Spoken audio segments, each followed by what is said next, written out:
ভারত 396 আর England 253। এই সবের সমস্ত ক্রেডিট দুই প্লেয়ারকে, আমাদের ছোট্ট ছেলে ইয়াশাস্ত্রী জয়সওয়াল এবং আমাদের প্রিয় বুম বুম বুমরার। এই টেস্টের তিনটি বিশেষ মুহূর্ত আপনি দেখলে অবাক হয়ে যাবেন। কি হচ্ছে এই টেস্টে জানার জন্য চোখ রাখুন আমার ভিডিওতে। আর যদি ভিডিওটি ভালো লাগে তো লাইক করুন, চ্যানেলটি সাবস্ক্রাইব করুন আর অল নোটিফিকেশন অন করে দিন। বেন স্টোকস বুমরার বলে আউট হওয়ার পর তিনি অবাক হয়ে বললেন, ইয়ে কোন সি বল হেবে, বুমরা জৈসা কই নেই। এ কথা একদম বাস্তব। একটু ওয়েট করুন, বুমরার ব্যাপারে আলোচনা করার আগে জয়সওয়ালের ব্যাপারে কিছু বলে নিই। চতুর্থ বাঁহাতি ভারতীয় ব্যাটার হিসেবে টেস্টে ডবল সেঞ্চুরি করলেন ইয়াশাস্ত্রী জয়সওয়াল। এছাড়াও সুনীল গাভাস্কার এবং বিনোদ কাম্বলির পর তৃতীয় কনিষ্ঠ ব্যাটার হিসেবে টেস্টে ডবল সেঞ্চুরির মালিক হন তিনি। ইংল্যান্ডের বিরুদ্ধে দ্বিতীয় টেস্টের প্রথম দিনে 179 রানে অপরাজিত থেকে ক্রিজ ছাড়েন ইয়াশাস্ত্রী জয়সওয়াল। শনিবার টেস্টের দ্বিতীয় দিনে খেলার শুরুতেই তিনি ডবল সেঞ্চুরিতে পৌঁছে যান। শেষ পর্যন্ত 290 বলে 209 রান করলেন তিনি। এই টেস্টের প্রথম বিশেষ মুহূর্তটি হলো ইয়াশাস্ত্রী জয়সওয়াল যখন 4 মেরে ডবল সেঞ্চুরি করেন।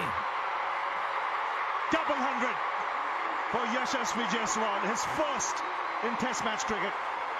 গত কয়েক বছর ধরেই বিশ্বের সেরা pacer Jasprit Bumrah yorker reverse swing এ ইংল্যান্ডের ব্যাটিং অর্ডারে ধস নামালেন তিনি। প্রথম ভারতীয় পেসার হিসেবে দ্রুততম 150 উইকেটের শিকারী হন বুমরা। তিনি এই ইনিংসে 15 ওভার 5 বল করে 45 রান দিয়ে 6টি উইকেট নেন। 6টি উইকেটের মধ্যে যদি মাত্র 2টি উইকেট আপনি এমন দেখবেন যে ভিডিওগুলি দেখলে আপনাদের চোখ ছানা বড়া হয়ে যাবে, যেন মনে হবে এটি কি করে সম্ভব হলো। না, শুধু আপনি নন, ইংল্যান্ডের ব্যাটসম্যান অর্থাৎ ওলি পপ আর বেন স্টোকও অবাক হয়ে গিয়েছে। এবার দেখাবো দ্বিতীয় বিশেষ মুহূর্তটি, অর্থাৎ ওলি পপের আউটটি।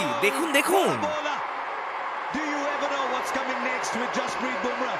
And he's knocked over someone. কি ভাবছেন এটি বল ছিল না গুলি ছিল? তিনটি বিশেষ মুহূর্তের মধ্যে যেটি টপ মুহূর্ত এবার আপনাদের দেখাই চলুন। বেন স্টোকের আউট হওয়ার পর সেই reaction, It's Bumrah. It doesn't কি matter যেন what's মনে his- হচ্ছে বেন স্টোকস বলতে চাইছে, ভাই তুই আমার উইকেটের সাথে সাথে আমাকে আর আমার ব্যাটকেও নিয়ে চল প্যাভিলিয়নে। তাহলে বন্ধুরা কি মনে হচ্ছে, ভারত কি এই টেস্টে এবার তো জিততে পারবে নাকি?